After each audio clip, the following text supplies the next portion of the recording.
Boa noite. Sejam todos muito bem-vindos.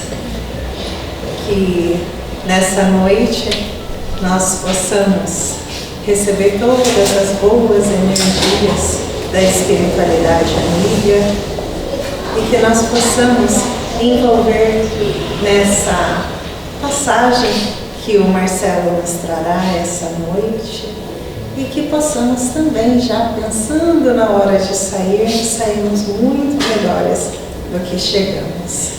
Convido todos vocês a fecharem os olhos, a pensar nessa imensidão que é a criação, o amor de Deus por cada criatura, por cada coisa criada no universo. E mesmo que muitas vezes nos sentimos sozinhos, esquecidos, nós possamos sentir, Senhor, que nós possamos olhar para o alto e ver a sua perfeição, o seu amparo.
E a pessoa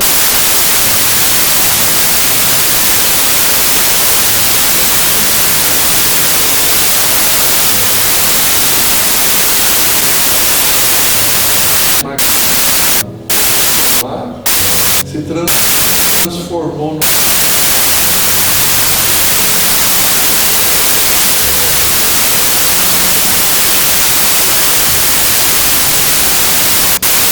que ele vim para os enfermos. Os sãos não precisam de médicos. E depois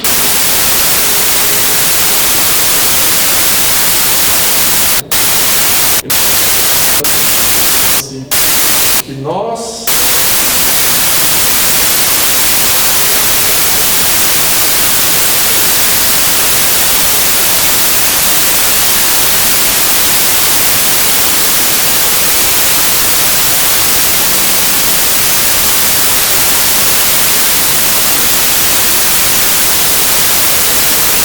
de nos sentir esse instrumento livre que é o corpo.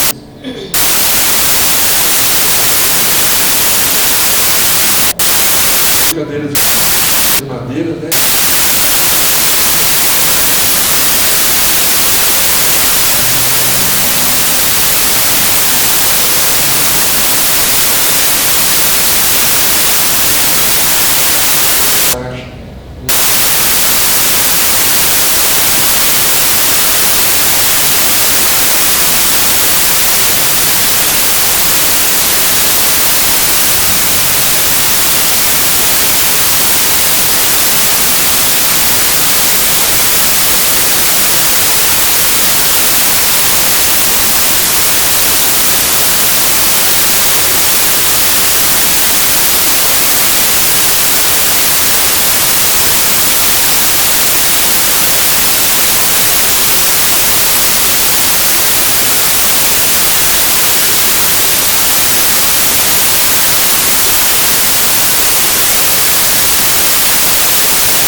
Tem mágoa de alguém?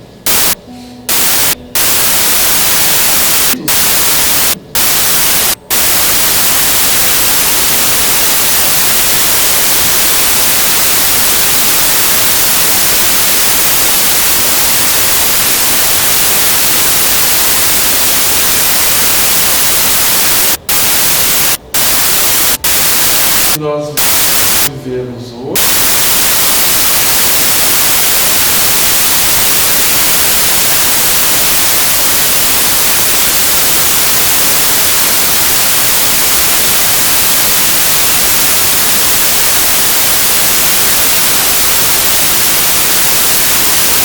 indivíduos, o espírito, uma mente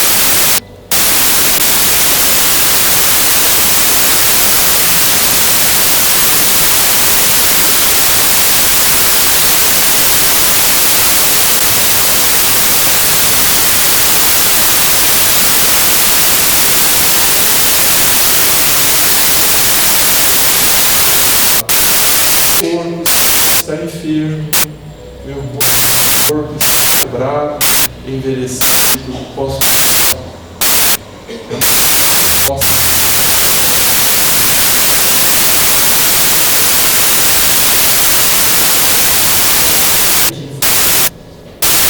nos apresentar. Eu sou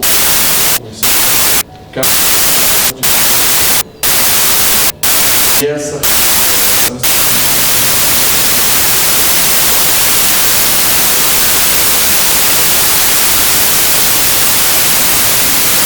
forma, desde já a nossa vida fica melhor. Na família nós temos que nos renovar, com certeza. Ah, você não sabe que eu vou contar um segredo.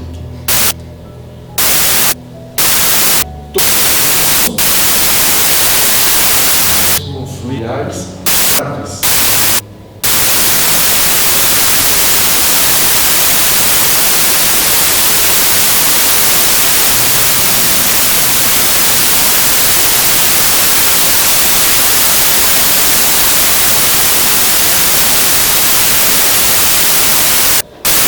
É o filho, compra.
De Deus.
Jesus, reconcilia-te depressa com o teu adversário, antes que ele te entregue ao juiz. Ah, mas nós somos falhos ainda. Agora eu gosto mais do termo que a minha sogra usa.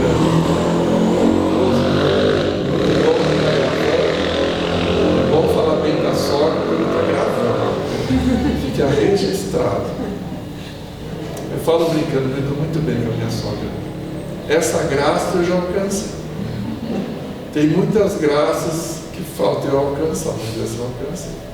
Minha sogra disse assim: Marcelo, eu parei de falar, somos seres imperfeitos, somos seres limitados, nós somos seres em construção.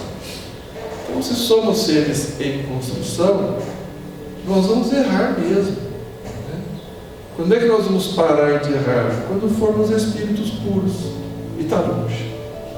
Está longe. Nós somos seres em construção. E aí que vem a beleza desse conceito de Jesus da renovação, como critério da vida espiritual.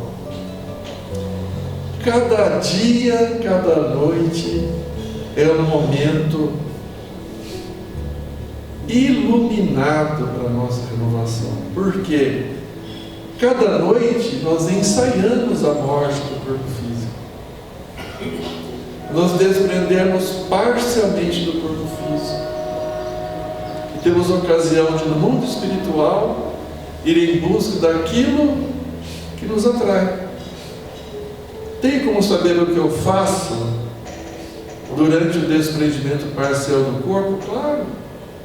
O que você faz quando tem total liberdade de ação? Quando não tem ninguém vigiando? Quando guardamos a ilusão de que estamos sozinhos, o que nunca acontece. O que nós fazemos? Eu gosto de meditar, eu gosto de ler, de ouvir música, eu gosto de uma diversão sadia, gosto de conversar com quem está ao meu lado, gosto de aprender, eu tenho propostas equilibradas. É isso que a gente faz quando temos total liberdade de ação. E nos renovamos. Temos a oportunidade de aproveitar o período da noite, enquanto o corpo descansa. Temos uma oportunidade maravilhosa de nos renovarmos. E cada manhã é um novo momento de renovação. Quando abrimos os olhos. Mas ontem foi um dia péssimo. Tudo bem. Não, Marcelo, ontem eu enfiei o pé na jaca e arrastei a jaca. Tudo bem. Deus nos aceita para o trabalho do bem do jeito que nós somos. Por isso que Jesus escolheu discípulos como nós, pessoas comuns. Jesus poderia ter se cercado de espíritos luminosos, mas se cercou de pessoas comuns, como nós, para que percebêssemos que, apesar de todas as nossas limitações, já podemos ser úteis. Todos os dias, ao abrirmos os olhos, podemos lembrar da proposta: eu quero ser uma pessoa melhor. Ontem eu errei, sim, errei muito. Mas hoje eu quero retomar meu compromisso e começar outra vez meu ideal de ser uma pessoa melhor. Às vezes é difícil, porque a gente abre os olhos, né, e já começa a sentir até as limitações do corpo. Segundo um amigo meu, se você, depois dos 40 anos, abrir os olhos e não sentir dor nenhuma, é que você já desencarnou. Então, até aqueles incômodos nossos, né, próprios do desgaste progressivo do corpo, que nos preparam gradativamente para o desprendimento completo, vamos agradecer. O Chico, que era muito bem-humorado com isso, né? O Chico ficou com a visão muito limitada, operou da próstata, tem diversas limitações, coração, coluna. Eu disse: Chico, mas vamos resolver isso? Ele disse: não adianta. Eu já me acostumei com essas minhas dores, com essas minhas doenças. Eu cuido delas com carinho. E se não forem essas, serão outras. Essas eu já conheço. Deixa assim, que elas têm o seu papel. Então ele cuidava, não é que ele abandonava. Cuidava, no médico, se operou. mas entendendo que faz parte do contexto aqui. Eu lidei com gastrite por muitos anos, né? Vários exames, endoscopias, né?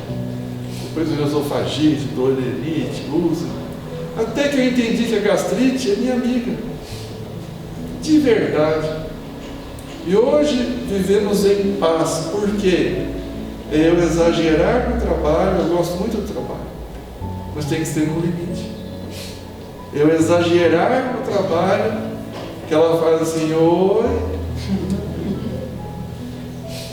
vamos lembrar que o trabalho é feito para a vida e não a ação do cristianismo nascente. Porque antes, Jesus havia falado, Pedro, tu és rocha, e sobre a rocha edificarei a igreja. Mas não era a igreja, o templo, porque nem existia o conceito de igreja, e sim o conceito do movimento. E Pedro foi tão importante como figura central na casa do caminho, onde os necessitados eram acolhidos, que no livro Paulo e Estevão há uma passagem interessantíssima. Emmanuel fala que poucas pessoas sabem o risco de dissensão, de separação que aconteceu nos primórdios do cristianismo. Às vezes a gente vê no centro espírita, né, conflito, uma pessoa quer uma coisa, outra quer outra. Ah não, então não vou ficar mais aqui, vou para outra. A gente fica assim muito triste. Não fiquemos. Vamos entender que na casa espírita também estamos reencontrando antigos desafetos, igual na família, né? E vamos entender que o que precisamos é trabalhar, né? E foi o que Pedro fez.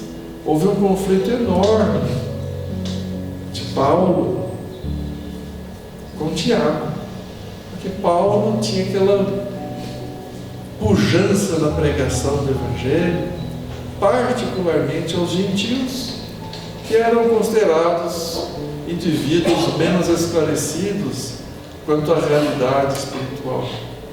E Tiago, que havia ficado em Jerusalém, tinha, né, um comprometimento muito grande com os judeus, porque ele se identificava, e também porque as famílias ricas, né, de Jerusalém faziam um aporte para a sustentação daquela obra de caridade que era a Casa do Caminho.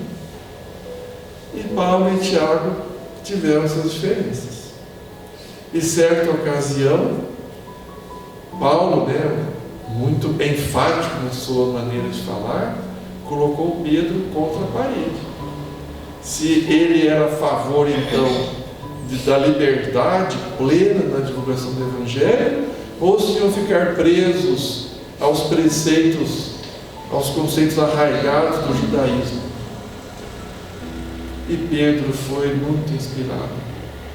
Reconheceu suas falhas, lembrou que havia negado Jesus, mas que o importante era que cada qual cumprisse o seu compromisso de divulgar o Evangelho, atender os necessitados, e pediu para que fosse feita a leitura da noite. E Paulo entendeu a mensagem. Então, o mesmo Pedro que havia negado Jesus, recordou a frase, Pedro, tu és rocha, e se renovou para poder servir a causa de Cristo. Assim nós devemos nos renovar todos os dias. E se nos esforçarmos para vivenciar cada desafio sob a ótica da vida espiritual, a renovação é possível. A doença deixa de ser um tormento incompreendido e passa a ser um processo natural de renovação espiritual e o desgaste próprio da matéria. Se temos um conflito com alguém, por difícil que seja, e compreendermos a realidade espiritual, nós vamos entender que estamos ali reencontrando o antigo desafeto e temos agora a oportunidade de nos esforçarmos para o entendimento melhor. Se alguém nos deixou, ou para uma proposta de trabalho em outra localidade, ou por experiências menos felizes, na realidade espiritual nós podemos renovar o nosso afeto, procurando entender que o fundamental é que o nosso sentimento de amor continue vigente, mesmo que outra pessoa esteja distante, fisicamente ou psiquicamente. Se estivermos atravessando situações de penúria, dificuldades profissionais, com a realidade espiritual, vamos nos renovar também, entendendo que em cada encarnação a gente vem num contexto, às vezes de abundância material, outras de escassez, de projeção profissional, outras de anonimato. Então, o contexto fundamental para a nossa vida é nos renovarmos todos os dias, aceitando que vivemos ciclos continuados, que começam e terminam. E se estivermos fazendo bom uso do livre-arbítrio, sempre será um ciclo melhor. Pode ser mais difícil materialmente, mas espiritualmente será melhor. Então essa é a proposta de Jesus, essa é a proposta para a qual estamos aqui. Muita paz a todos.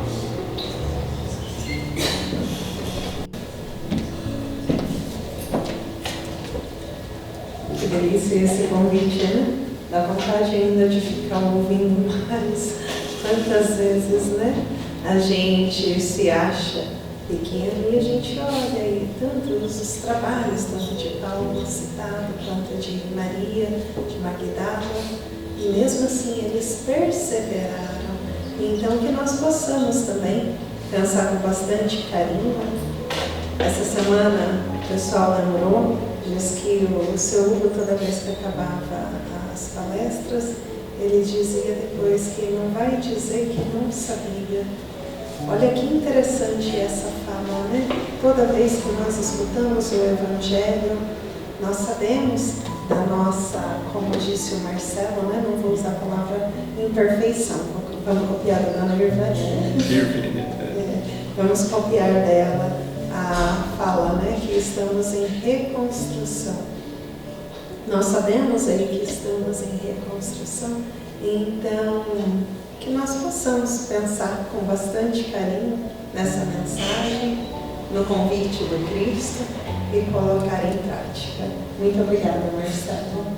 Convido os trabalhadores para a sala de passe.